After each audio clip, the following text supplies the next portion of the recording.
Bastien, Bastien, what a great French name, right? Is my cameraman. So thank you, Bastien, for helping me out today. Thank you. Now, shout out to Lisa Pepin, who's joining us. We love her. We both know her. Absolutely love her.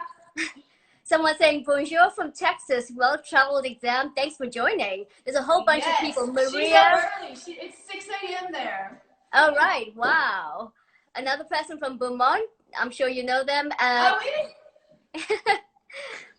Maria from Sydney, Australia. Oh, Martine. Okay, brilliant. All right. So, Kelly, what do you have for us today? What are you cooking for us? So today we're going to make a very traditional Provencal dish. One of the most popular dishes we make in our school. So I try to keep it in the menu, but in the summertime it's a little bit hard because it's a hot dish and it has potatoes in it. So we try to always cook in season, which the potatoes are still in season right now. So today we're going to make gratin à Provençal. And I have a funny story behind this dish because growing up in the United States, my mother was a career woman, and so we didn't have a lot of home-cooked meals, let's just say. We had a lot of TV dinners, if you guys remember that, and I don't know if you guys remember the boxed scalloped potatoes dish that had freeze-dried potatoes. Philippe's in the background making me laugh. They had freeze-dried potatoes and powdered cheese, and does anybody remember that dish? Oh yeah, sounds familiar. So I grew up with boxed scalloped potatoes. So today we're going to make the real stuff with real cream and real cheese and real potatoes. And there's nothing light about this dish, let me just say. So if you're on a diet, we use a lot of butter and cream and cheese, but you always have to spoil yourself sometimes. Absolutely. Sounds good to me. There's a good story that you had about the potatoes in France that you were sharing with me earlier. Yeah, so I was doing some research and getting prepared for this class, and it was a very cool story. So basically, potatoes are not native to France. Potatoes are actually from the Americas, the southern part of America, and they were brought over from France by Jacques Cartier on an expedition sent by Louis XIV, which is Louis XIV. And Jacques Cartier brought them over, and initially the French people were very skeptical of this new vegetable, and so they didn't adopt it immediately. It was only until Louis XIV planted a protege or a garden off the side of Versailles and had the National Guard protect it. And then the French started to be inquisitive and say, what is he growing over there? And then it came out that they were potatoes, and the French finally adopted them as a staple dish in their cuisine now. It's amazing what they rejected is now a cornerstone recipe for the French. Yeah. Fantastic. Well, a few more hellos from Taryn from Houston. Thanks for joining us. Someone from Berlin. Thanks for coming. Yeah. So a good few people from all across the world. Kelly, over to you. Well, and that's what I really wanted to do also in founding La Belugue is I traveled a lot when I was working, and so that was the other thing on my list of things for my next career, which was if I can't travel anymore like I used to, then I would like the world to come to me. So, and that's actually turned out. Last year was our 3rd season, and we had people from all over the world, all the way from Tasmania, from Alaska. I mean, it spans the globe as far as who comes to visit us here at La Belugue. Fantastic. First, obviously, we need some potatoes, comme ça. And we need garlic. I already have some garlic chopped up. And butter. And cheese. You need lots of shredded cheese. I use Gruyere cheese, which is a cheese from the Alps, and it's quite tasty and pretty much the normal cheese you use in gratin. If you cannot get Gruyere, but I did Google it before this class. You can get green. All right, brilliant. Now we've got a question. Can we substitute cauliflower for potatoes? Absolutely. You can gratin pretty much anything. I mean, one of the first nights we were here in confinement, Bastian introduced me to a new form of gratin, which was like a gratin with like a Swiss chard, and it was absolutely delicious. So you can gratin a lot of things. Potatoes, Swiss chard, what else can we gratin? We can, I mean, pretty much any kind of vegetable. If you just put cream and cheese on it, it's good. Fantastic. So, gratin actually means it stands for the cheese that is toasted on the top. So you can use, just be creative in your kitchen. I always tell my students, don't stress in the kitchen. You're an artiste. So just create your own thing. Sounds whatever good to you me. think tastes good. So are we ready? Yes, we're ready. Any more questions coming through?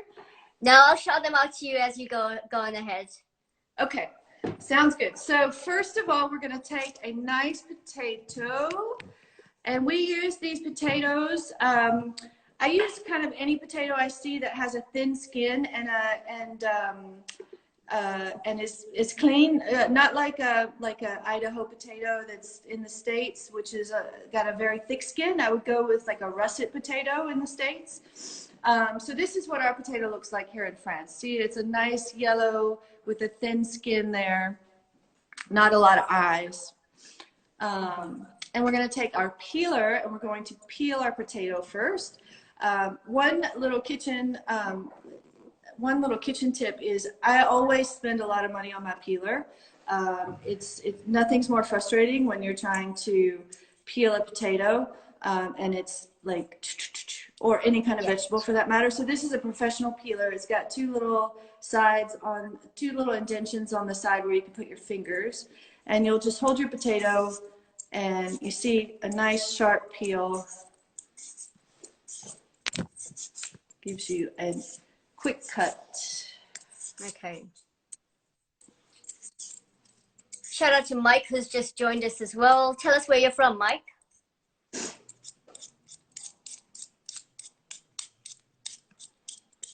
Lisa's saying your cooking classes are so great, fun and informative. Oh, yes. She's the best. Okay, next step is we're going to slice our potato. So gratin is very thinly sliced, like chips of potato. So we're going to prepare that. Now what I use is a mandolin. I use this one. I used to have a really big professional one, but it's just, don't waste the money on it. It's too complicated. You cut yourself too much. Just get a simple one. We actually offer these in our school for sale, but you can pick one up at your local kitchen store. So if you don't have a mandolin at home, you can just use a nice sharp knife, and I'll show you how to do both ways. But basically what I'm doing here is just managing my knife here on the mandolin and trying to make a cut about 2 or 3 millimeters thick. So you just kind of twist this here. One warning about this machine, this tool, is that it's very dangerous. I've actually seen a professional chef have a very bad experience with this and had to go to the emergency room. So if you're not comfortable in using it, please just use a knife. But with practice, you get a lot easier. It gets a lot easier. So, and it makes your life a lot easier if you need to prepare things very fast. The other thing is I put on a glove that protects me from being cut. So it's a special glove that has like a metal in it. So if I accidentally go too far, then I won't cut myself. So all precautionary measures here. So question, where do you get the gloves from? You can get the glove, well, we sell them here, but you can also Brilliant. find them in any kitchen store or online or something like that. Okay. And they're washable, which is super cool. So you don't have to throw them away. You can just use them and then wash them when you're finished. Brilliant. So, okay, so we're going to take our mandolin with our left hand and kind of place it in the middle of your belly, and take your potato with your right hand. And here's the key. You've got to make sure your fingers are out. just to make sure you don't cut yourself, okay? And you're gonna slowly, oh, well, I'm just gonna get it started here to get a flat surface. And then you're gonna make sure your fingers are out so you don't get your fingers, your tips of your fingers in the knife. You make that look very easy. It's a lot of practice. Someone saying, hey, Kelly from Ohio. Hey, who is it? CJ Richardson from the profile name. Hey. So you've got a good fan club going here. Oh, feels so good. All right, so we're done with our mandolin. We'll take our glove off.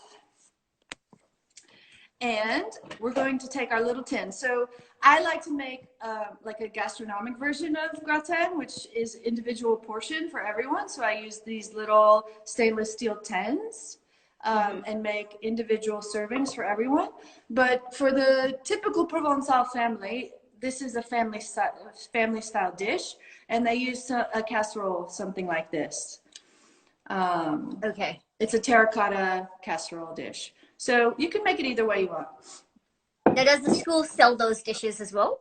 We sell these little stainless steel dishes. Yes, we do. Oh, they're gorgeous. Thank you. Thank you. So we're going to get started. And I always tell my students, don't stress out. There's a lot of layers. You're going to get the recipe afterwards.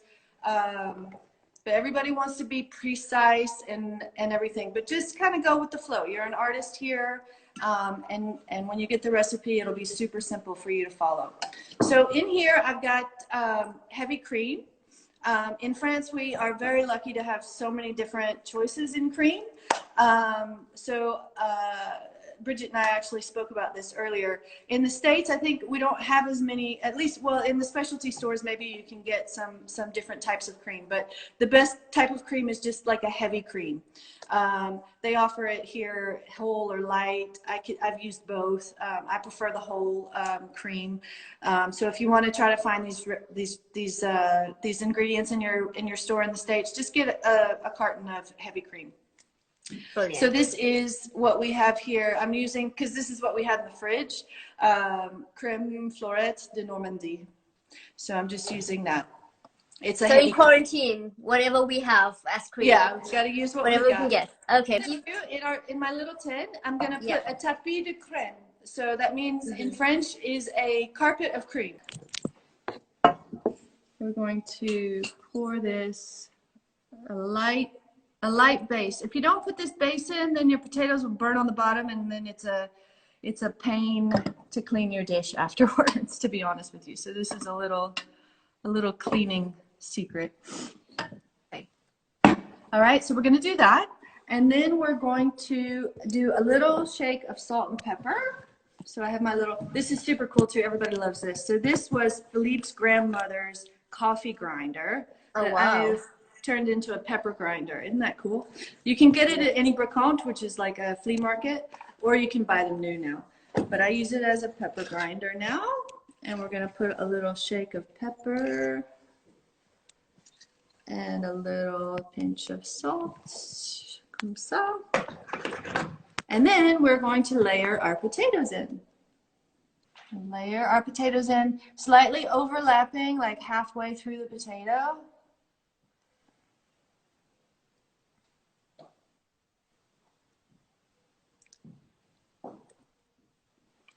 Seems like a pretty simple process to follow. It's very simple, but the one thing that my students get stressed about is because they want to remember everything exactly correct. And like when do you put the pepper in, when do you put the garlic in, when do you put the butter in. So you'll have the recipe, you can do that. All right, so we have our first layer of potatoes. Then we're going to put a little dash of garlic, which is the special ingredient that we use. That normally if you come to one of our classes, my partner in crime, her name is Martine, she's here from the village. She is my inspiration in doing all of this Provençal cooking because I actually went to gastronomy school, so I didn't learn Provençal like grandma's recipes. I learned all this fancy stuff. So Martine has taught me everything. And unfortunately, she can't be here with us today because of the quarantine. So this is her special ingredient. I have to give her props, which is the garlic. So just put a couple of a little bit of minced garlic, and then I've already cubed some butter here. So we're going to cube the butter and put one in each corner here. So if you do the family style, just kind of space it out about 4 to 5 inches in between each cube of butter. So you see how our butter's in now? Brilliant. And then here's the special sauce, the cheese. Looking good. Now, you had a great story to tell us about the family from Mexico who did this dish with you. Oh, yeah. So, yeah, that's in regards to, can anybody do this dish? Yes, absolutely. Anybody can do this dish. We had a lovely family in from Mexico 2 years ago now, I think. We still speak about them because they became part of our family. And they took a cooking class with us. They were staying at our bed and breakfast, but they also wanted to take a cooking class with us. And they had a little 5-year-old with them who was just precious. And she wanted to do the class. And she actually made her own gratin using the mandolin. So if a 5-year-old could do it, you can do it. Absolutely. Sounds good to me. Shout out to Chat who's just joined us. Thanks for joining us, Chat. Okay, so we have our cheese on. And now we're going to do a light layer of cream. You don't want to put too much because then it becomes a little bit too watery. So you're just going to kind of drizzle a little bit of cream over there.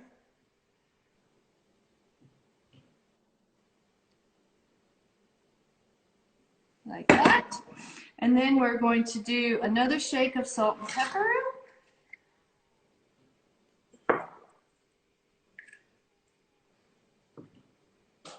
Comme ça. And as Martine says, recommence. So you start over. So we layer another layer of potatoes.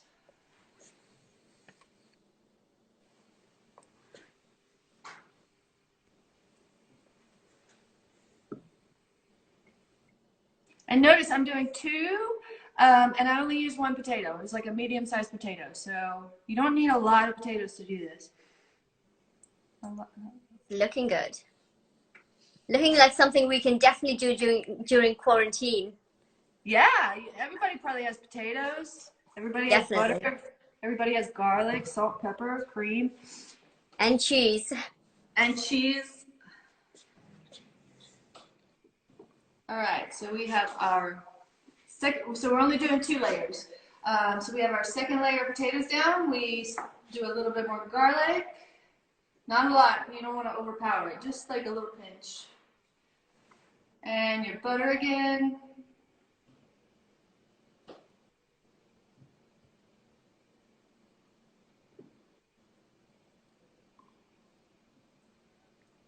All right. Lisa saying, I never shave my potatoes this thin. See why mine isn't as good as in a restaurant. I think that's a compliment for you, Kelly. Oh, thanks, Lisa. I forgot to tell you, if you didn't have a mandolin, naturally, you just use a really sharp knife and you try to cut your potatoes. This one's not peeled, but you just try to cut them. Use your fingers. This is basic knife skills. So you want to always keep your fingers down and slice them as thin as you possibly can. So what is that? How many centimeters is that? Would that roughly be? It's like centimeters. Not even. 2 millimeters, 3 millimeters. Okay. Brilliant. There's no centimeters. And actually now, if you'd like to leave the skin on, you're welcome to. Some people like to leave the skin on for an extra little bit of color and flavor. We don't do that here, but you're welcome to leave the skin on. Okay, so we have our butter, and then we do our cheese. Again. Be generous with your cheese. If you're gonna do it well. So I've got a comment here. I love the personal size of those pans. I think we all do. Definitely something to get from the school. Absolutely. Babe, I need more cheese. Merci.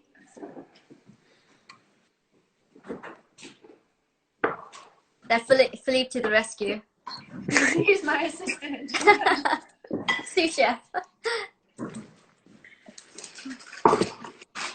So we do that, and then just a little bit more cream. You really have to experiment with the way you want it, because sometimes if you put too much cream, it can come out too watery, and the cheese doesn't gratin, which we kind of did this morning. So we had to do a backup. So it's all about experimentation and knowing what you like and figuring out. Oh, absolutely. Oops. A little bit of cheese.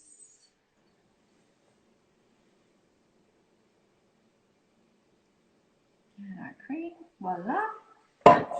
And there you have it. This is what your gratin looks like. Oh, and then we finish with a little dash of pepper on top.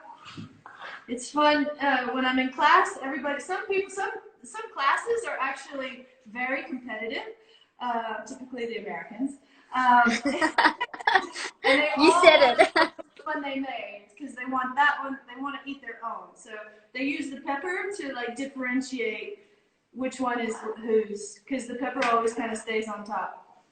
Okay.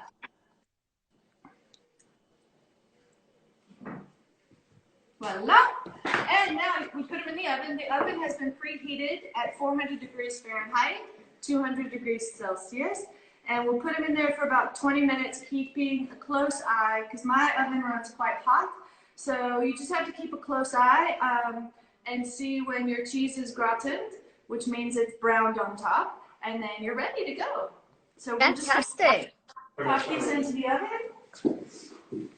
Now, whilst Kelly's doing that, just a reminder that the recipe card will be on both our Instagram accounts straight after this.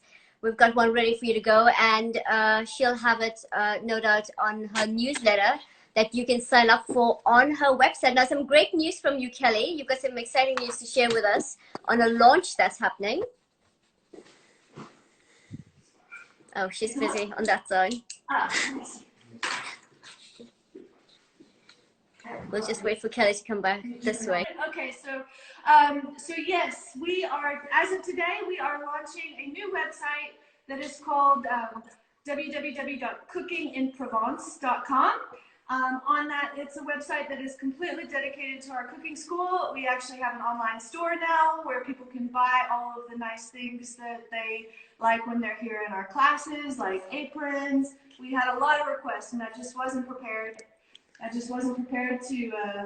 To have them for sale for people. But this year we're finally going to have all of those things available for our guests or for anybody that would like to purchase them. We also have our cooking classes available on the website, and we are, because of this quarantine, we are going to be launching an online 4-week class. Fantastic. Which will start at the end of April.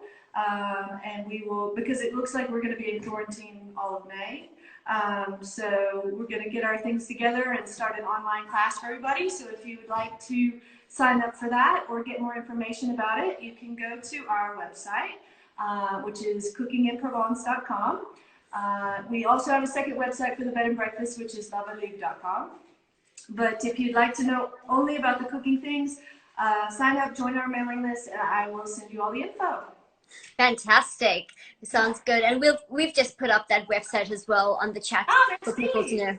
So fantastic. And yeah, sounds good. I'll definitely be signing up for any cooking class you have, Kelly, until we can travel to the south of Provence and actually do one in your cooking school. Yeah, I just hope that maybe I can bring everybody to a bit of a virtual vacation, because we are super lucky to have the kids here with us for entertainment, to have this garden to enjoy, and I just really feel for everybody in New York and in Paris and everybody in general that don't have the benefit of having an outdoor space or cooped up, and I really am thinking about you guys. So I would love to bring some type of vacation to you in doing these classes. Oh, fantastic. So that being said, you want to go outside with me? I need to make a quick little apéro a little appetizer before we go out and have a glass of wine. You want to? Sounds good. Okay. So one of the things that I love to do is to go out in the garden and try to find something creative to make in the kitchen. So today I'm going to be making beignet de sage, or sauge, as the French say. So it's a fried sage leaf, which is one of my favorites and one of everybody's favorites to have with a glass of rosé. So I'm going to take you over. First, I'm going to wash them. You need to wash them off a little bit, which I already have some here that are washed. Our sage leaves. If you don't have a sage plant in your garden, I would highly recommend, because you can use it on so many different things. Lamb is a huge dish in France, and we use it a lot on lamb, on veal. It's just like a rosemary, but a different flavor. You can use it in so many different ways. So today we're using it in quite a creative way. We're going to fry them up. And we already have our beignet batter pre-made. And if you would like to get this recipe, I could send it to you. If you sign up for our mailing list, I can send it to you after the Instagram session today, so you can make this yourself. It's a mixture of flour and milk and eggs. It's kind of like a tempura batter that we're going to use here. And let me grab some sage leaves. So welcome. Sorry? I was just saying welcome to a few more people who've joined us. Just joined a couple of photography, often Bob. Just shouting out to you. Hey, Larry. A few people. So we're going to take, how's LA? So we're going to take a sage leaf here. We've already got some frying oil hot in our cast iron pan here. And we're going to batter our sage leaf, just like you would make a tempura, like a Japanese tempura with any kind of vegetable. You can batter it like this. Mm-hmm. And you want to slowly go into the pan, which is not hot enough. Hold on. So whilst Kelly gets that adjusting, we'll be putting up these recipe cards for you straight after your Instagram, and we'll put up the new website on the chat soon. Let's just wait for that to heat up a little bit. You can check out our gratin. How are they doing? Look at them bubbling. Wow.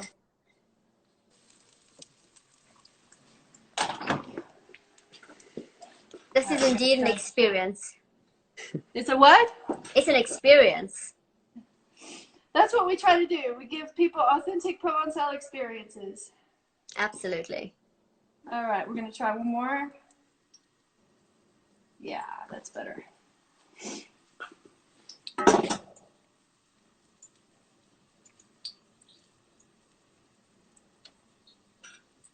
And you can do several at a time. Just watch out for when one burns. You want to, when one, not burns, but browns, you want to flip it over a little bit.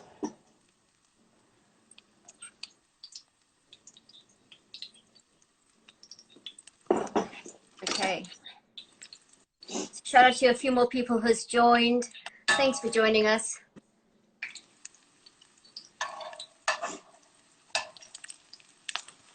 Looking good. I've actually not seen that done before. Yeah, it's quite unique. I actually learned it from a friend of mine who lives in Sicily. I actually went on a retreat to her place in the middle of Sicily, and she taught me how to do this, and it's become one of my favorites. Definitely one to try.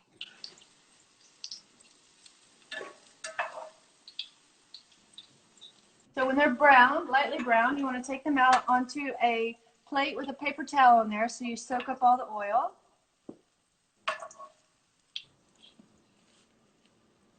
You see there? And when it's finished, you have a beautiful plate that they've already put on the table. Isn't that the joys of live stream? I don't have my demonstration plate. Well, you have this one here. There you go. And did I show the that gratin? looks awesome. Absolutely. We didn't show the gratin. My team is too good. They've already taken the gratin and the final plate of sage leaves already out to the table. Yeah, so we have our table. Here's the gratin. Already finished here. Can you see that? That's gorgeous, Kelly. Uh-huh. Yes, we can. And we also, for lunch today, we're also having another famous Provençal dish, which is called tian, which is any kind of vegetable. We normally use a layering of tomatoes and eggplants and onions. You can use red peppers. You can use, it's just a really beautiful dish to have on your table because it's so colorful, and you can change it around based on the seasons of whatever is in season. So today we have a tian of eggplant and tomatoes with garlic, some onions in there. And this is another dish that we make during our cooking classes. And that, yeah, this is our table. It looks amazing. And behind you is the vineyards, right? Yeah, we overlook the vineyards here. This is owned by a local winemaker who's actually my neighbor. And we are actually enjoying some of his wine today. That's just brilliant. I would highly recommend it. It's a very drinkable rosé, and it's our staple wine here at La Belugue. Oh, so it's available at your cooking school too? Sorry? It's available at your cooking school? Yeah, this is what we serve. This is what we serve during all of our classes. After class, we go out to the garden and have lunch together. And I serve wine because that's what you do in France. And, absolutely. And I try to support local makers all the time. So I only use this wine from our neighbor, actually. So whilst I've got you and Philippe together, tell us the story. I mean, we can't leave you without telling us that romantic story that you were meant to tell us about. How did you two meet? So we met because I was actually over in Singapore on a 3-year contract with my company, Alcon, and hello to anyone that's here from Alcon. Miss you guys. But I was on a 3-year expat assignment in Singapore, and he was too. And so I moved there in July, and he moved in next door to me in October.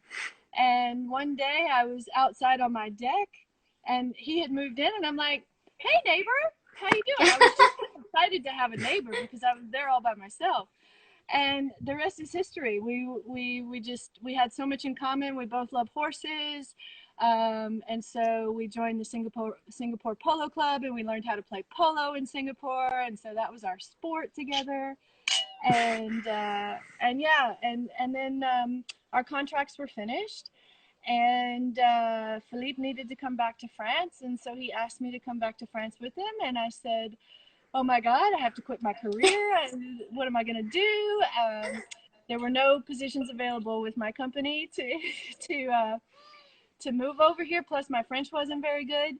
But I took a leap of faith and I said yes. So I came over here, and we've been here for 5 years now. Huge plate here. It looks amazing. Looks absolutely amazing.